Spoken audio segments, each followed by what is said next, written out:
Bona nit. Ens hem atrevit a pintar el papa Francesc com si ho hagués fet Andy Warhol, perquè Jorge Mario Bergoglio porta només un any al capdavant del Vaticà i aquest pas va camí de convertir-se en una icona. I el més sorprenent és com ho ha aconseguit. Ha revolucionat les formes, ha aplicat un sentit comú i de la vida propi del segle XXI, però no ha canviat cap de les grans lleis de l'Església. El papa condueix un quatre llaunes, parla sense tants complexos i vol reformar a fons una institució amb 2.000 anys d'història. Dins i fora del catolicisme s'ha guanyat molts reconeixements, però estarà a l'alçada de tantes expectatives. Amb el seu somriure, Francesc està depurant la cúria d'italians i d'ultraconservadors. Ha posat la lupa sobre la fosca economia vaticana i no s'obsessiona amb els gais o l'avortament. Ensenya més que no pas renya, però que no es facin il·lusions els que assumint amb canvis de doctrina. Ens ho ha explicat en una entrevista al Món 324 el portaveu del papa. Però no veurem una dona cardenal? La dona cardinale... No, crec que pot oblidar-se de la dona cardenal. No crec que fos un gran canvi tenir una o dues dones cardenals. Una dona bisbe catòlica romana és ara mateix ciència-ficció, però a l'Església d'Anglaterra serà realitat abans de finals d'any. Després d'anys de debat, els anglicans s'han desprès dels sectors més durs i estan decidits que l'home i la dona siguin iguals, no només al cel, sinó també a la terra. També en aquest programa, com ocupar un país veí sense que sembli una invasió, sense que Occident et castigui i sense disparar un sol tret. Fa 10 dies hauria estat impossible i, en canvi, Vladimir Putin ho ha fet possible. El més fàcil potser ha estat ficar-se a Crimea, però quines vies de sortida té el dignatari rus? Ens ha quedat clara l'exhibició de múscul militar, però està disposat a pagar el preu de l'allament internacional? Ho analitzarem des de Crimea i també escoltarem alguns dels millors experts en Europa Oriental que han vingut a Barcelona. Crec que Putin ha fet molts passos i molt perillosos. I probablement ja no queda massa marge de maniobra sense encetar un conflicte directe.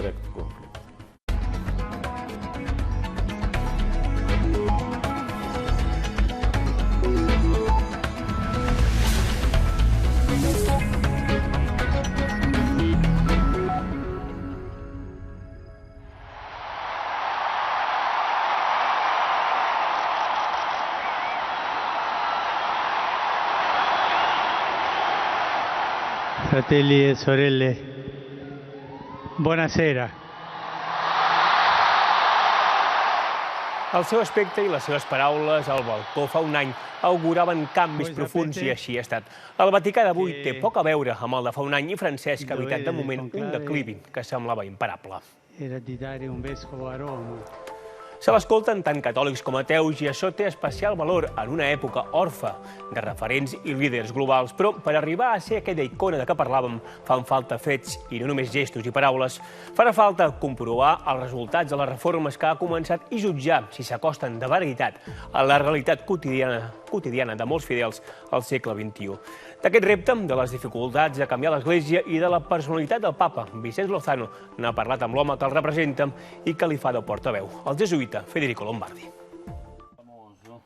És un dels homes més pròxims al papa. Francesc comparteix amb ell els problemes i la vida quotidiana del Vaticà.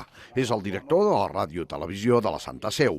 Avui ens ensenya l'històric estudi Karol Wojtyła de la Ràdio Vaticana. Federico Lombardi, de 72 anys, és des del 2006 el portaveu del Vaticà. Concedeix molt poques entrevistes, però ha accedit a parlar amb TV3 d'un any d'un nou pontificat que impulsa canvis històrics. Padre Lombardi, il Papa ha detto questa settimana che non Pare vuole Lombardi, essere el Papa ha dit aquesta setmana que no vol ser Superman. Què en pensa del lideratge evident del Papa? Està bé que el Papa hagi aconseguit fer-ho entendre a tothom i que hagi despertat aquest interès, aquesta atracció cap a ell d'un públic tan gran, no només dels cristians practicants. Això de les portades de les revistes és significatiu d'aquesta atenció àmplia. No vol que sigui una cosa que es concentri en ell. Diu que no vol ser Superman. Al contrari, això d'alguna manera l'ofèn. Com ha viscut el pare Lombardi l'experiència històrica de la renúncia del papa Benet i l'elecció del cardenal Bergoglio? Jo coneixia de prop el papa Benet. Entenia el que ell pensava. Vostè no ho sabia abans? Qui, jo? Sí. No ho sabia què passaria aquell dia. Pare Lombardi s'ha parlat moltes vegades de la veritable raó de la renúncia del papa Benet. Hi ha cap relació amb tots els problemes que té l'Església en aquests moments? Que Benet digui una cosa, però que els motius de la renúncia siguin uns altres, ho trobo ridícul. Naturalment, quan el papa diu que li falten les forces, no són només les forces físiques. En aquest sentit, també són forces per afrontar situacions, potser de tensió, o problemàtiques que un sap que ha d'encarar per fer un sínode sobre les qüestions difícils o per prendre en consideració una reforma de la cúria. Més enllà del missatge de l'Evangeli, hi ha un missatge de reforma, de canvi profund, també en l'estructura de l'Església. Sí i no, en el sentit que la reforma de l'Església, no només en els temps actuals del papa Francesc, sinó de sempre, és una reforma que surt de l'Evangeli, de convertir-se a l'Evangeli. L'important és que l'Església, que és arreu del món, senti Roma, el papa i els seus col·laboradors, com els servents que els ajuden en la missió, i no com un centre de poder. La reforma té aquest sentit. El papa ha fet un sondeig per les diòcesis de tot el món sobre els grans problemes de l'Església. El sondeig és una forma de recollir una reflexió molt àmplia, ja sigui a les parròquies, la comunitat o les persones individuals, sobre aquesta qüestió. I després aquestes reflexions arriben una mica com faria un riu, convergeixen en el moment en què es discutirà en el sínode de bisbes de Roma en dues etapes successives, una primera ronda a l'octubre d'aquest any i una segona a l'octubre de l'any que ve. És un camí llarg. Es parlarà de l'assumpte dels divorciats, dels matrimonis civils i de les parelles gais. Són diverses formes de família. Sì, però credo che tutti noi siamo qui perché c'è stato un uomo e una donna. Crec que tots nosaltres som aquí perquè hi ha hagut un home i una dona que han estat junts. Il problema importante che noi abbiamo. El nostre problema més important és ajudar els joves a preparar-se per entendre la bellesa de viure junts en família. El papa ha mostrat comprensió per primera vegada sobre les parelles gais. Diguem que per primera vegada fins a un cert punt. Si llegeixes el catecisme de l'Església Catòlica que va escriure Ratzinger quan era cardenal, parla del respecte que s'ha de tenir per les persones homosexuals. Francesc ha tingut la capacitat de fer entendre que la primera actitud de l'Església és el respecte per les persones. No és la condemna, sinó l'acostament per comprendre, per aproximar-se, per ajudar i fer un camí. Parlem de les dones. Segons el papa, les dones haurien de tenir un paper de més alt nivell dins l'Església. Veurem en un futur una dona cardenal? El papa ha dit clarament que ell no considera com els seus predecessors l'ordenació sacerdotal per a les dones. Hi ha altres responsabilitats que no tenen per què no tenir. Però no veurem una dona cardenal? No, crec que pot oblidar-se de la dona cardenal. No crec que fos un gran canvi tenir una o dues dones cardenals. No crec que sigui el que necessitem. Les Nacions Unides han fet un informe sobre els crims de pederàstia que no agrada a la Santa Seu. Per què no agrada? No s'ha reconegut objectivament tot allò que efectivament s'ha fet dins l'Església. ja sigui com a reconeixement dels errors, ja sigui per la renovació de les normatives de procediment o les mesures de caràcter preventiu. Naturalment, són coses que no s'acabaran mai. Malauradament, en el futur també hi haurà abusos a menors. Els canvis i l'aire fresc de la finestra que va obrir una mica el papa Benet fins a arribar al papa Francesc. Ha creat algunes resistències en els sectors més conservadors de l'Església?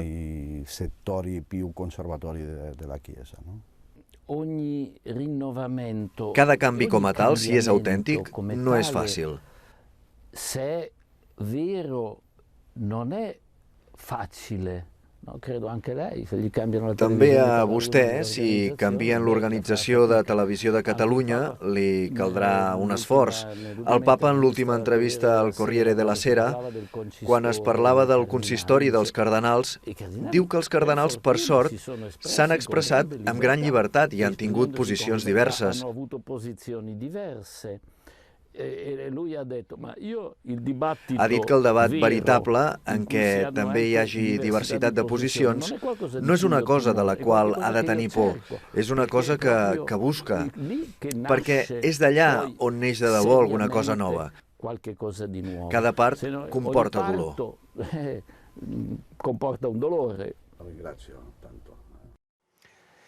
Les reformes de Francesc poden semblar revolucionàries, però quan es comparen amb les que estan fent altres esglésies queden curtes. L'exemple més pròxim l'hem trobat a l'Església d'Anglaterra.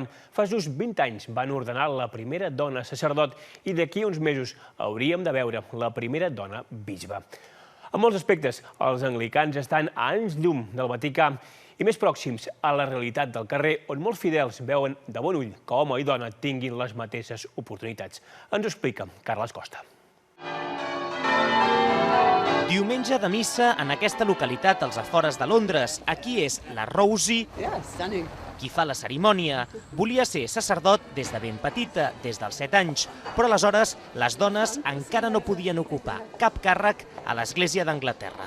I grew up in a church where women weren't even allowed to pray or to read the Bible or anything. It was an entirely male world. And it just made me really angry. But actually, when I heard the decision, I was listening to the radio and I heard the decision and the answer was, yes, women will now be able to be priests. The very next day I went round to see the bishop and I said, hang on a minute, I want to join now. Suddenly, what my heart's desire was actually possible, and I could start hearing God saying, yes, you can do what you've always longed to do. And I wake up in the morning and I think, good gracious, I'm getting up this morning and I'm a priest. Whee! We break this bread. Des del 1994, l'Església d'Anglaterra permet l'ordenació de dones com a sacerdots. Així, la llarga llista de vicaris d'aquesta parròquia, que comença al segle XIII, ja ha pogut incorporar la primera vicària, la Rosie, però durant molts anys no s'ha trobat el consens per completar el camí de la igualtat i, de moment, les dones encara no poden ser bisbes. Ara el sínode de l'Església d'Anglaterra ha votat a favor d'accelerar el procés per canviar la llei. L'objectiu és poder ordenar la primera dona bisbe a finals d'aquest any.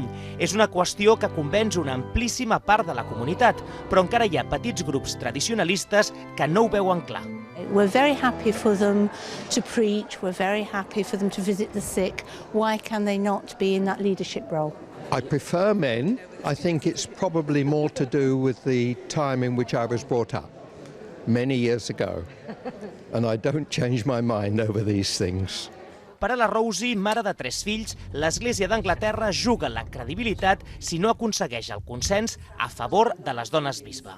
If people can look to our church and say, but hang on, you don't even treat your own women equally, how can we have a voice to say to other people, you must treat people equally? We've got to get our own house in order first. So the important thing is not really to do with women having power, it's to do with being the sort of church that practices the stuff it preaches. L'ordenació de dones bisbe ja era tot un mal de cap per l'anterior arcabisbe de Canterbury, que ha heretat el nou líder espiritual de l'Església d'Anglaterra. Per a tots dos era i és un tema de màxima prioritat i han estat molt a punt d'aconseguir-ho, però encara no ha estat possible. Aquesta votació s'havia presentat com la gran oportunitat, però finalment, per tan sols 6 vots, no s'aconseguia la majoria de 2/3 en només una de les 3 cambres. Una sola cambra, la dels laics, va bloquejar l'ordenació de dones bisbe amb aquest argument. Men need to take the responsibility in the church and the family, and women need to submit to that. Aquell va ser un dels dies més negres d'aquesta església, l'església d'Anglaterra, i no el voldria tornar a repetir. Ara sembla que es negociaran proteccions per a aquells grups que argumentin que les seves creences no els permeten seguir les ordres d'una dona. I tot apunta que al juliol l'església d'Anglaterra se sumarà a altres comunitats anglicanes del món que ja tenen dones bisbes.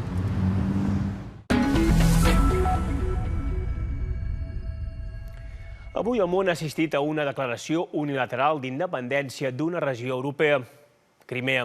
L'àmplia majoria del seu Parlament ha votat a favor de la secessió d'Ucraïna. Serà una independència breu perquè confien a integrar-se a Rússia en les pròximes setmanes un cop el Parlament rus aprovi l'annexió. Algú pot aturar aquest procés? Difícil. Avui, per exemple, Vladimir Putin ha vist com les enquestes li donaven un rècord de popularitat que no tenia des de fa 3 anys. Per això, costa de creure que vulgui fer marxa enrere. Nicolás Valle fa 10 dies que és a Crimea i es planteja quines sortides pot tenir Putin en el laberint ucraïnès. La situació era tan surrealista que de vegades l'ocupació russa ha suscitat tantes bromes com temor. Una tropa misteriosa va prendre Crimea en 48 hores. Homes sense identificar, sense banderes ni un simple escut. Hi ha qui els anomena X-Men. I els més irònics es pregunten si no seran alumnes de l'escola Pushkin de vacances pel Mar Negre. Sense banderes, ningú no podrà acusar Moscou d'haver envaït un país i violat les normes internacionals. And this situation is not normal for us. This army is occupation army in our country. We one of the same country. We live with this Russian, Ukrainian, Crimean Tatarian without any push.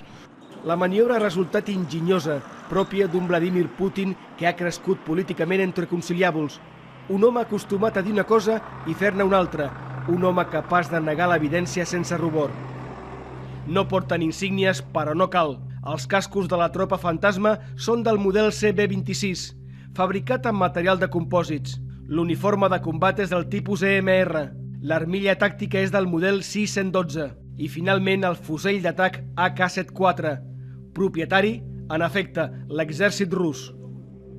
Malgrat el desplegament militar, les tropes russes demostren un grandíssim autocontrol i fins i tot es deixen filmar al costat dels periodistes paparres vinguts de l'altra punta d'Europa.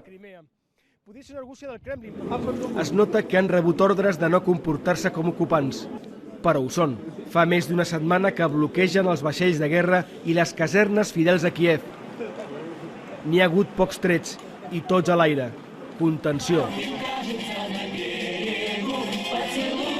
La prova és aquest concert de música festivalera que van organitzar davant d'algunes casernes.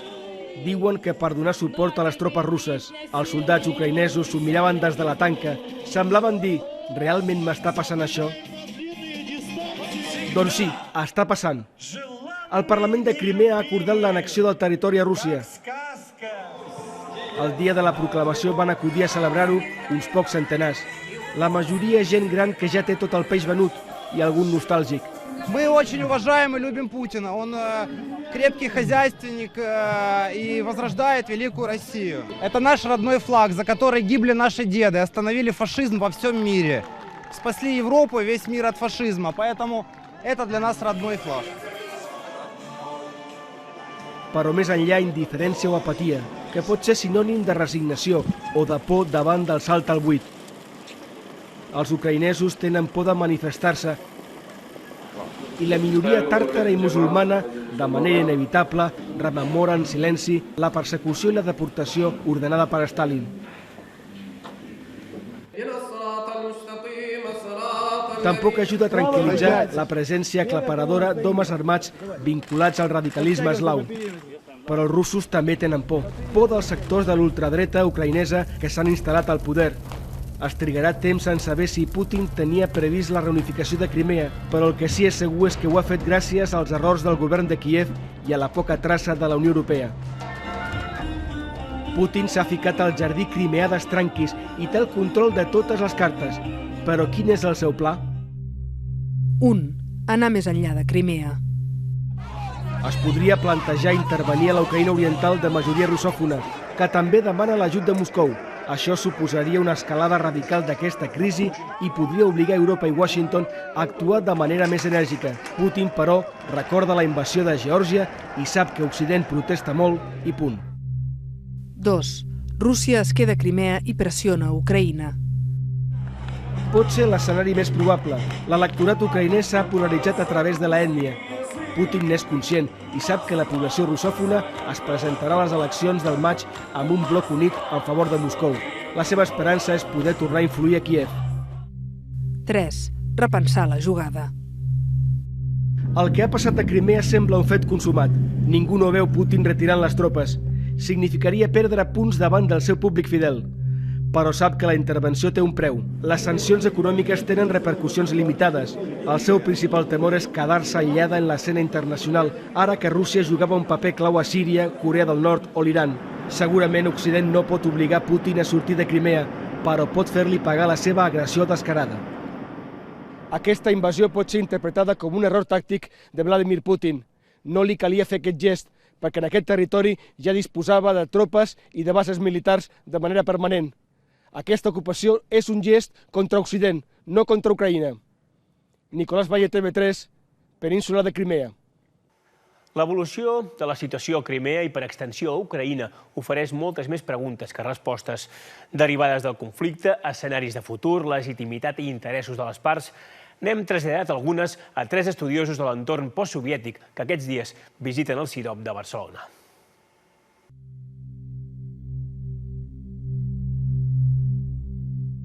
Partint de la base que Occident ha viscut obsessionat amb la idea de l'aparició d'un nou imperi, les amenaces descentralitzadores han estat vistes com una garantia que un nou imperi mai tornaria a sorgir en aquest espai.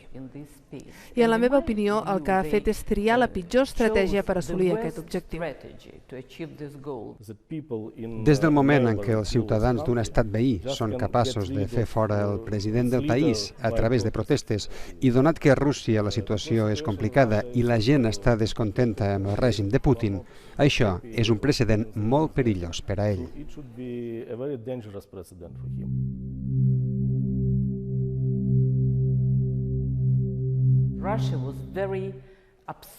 Rússia es va mostrar molt preocupada quan el compromís apadrinat per la Unió Europea el 21 de febrer va ser violat pels elements més radicals de Maidan.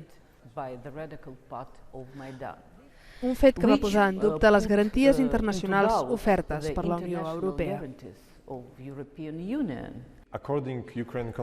Si mirem la Constitució ucraïnesa, no hi ha informació sobre el que cal fer quan un president es dona a la fuga.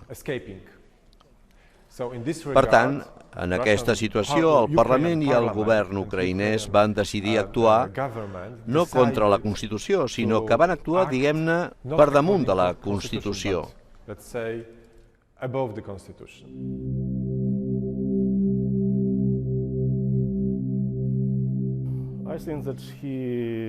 Crec que Putin ha fet molts passos i molt perillosos i probablement ja no queda gaire marge de maniobra sense encetar un conflicte directe.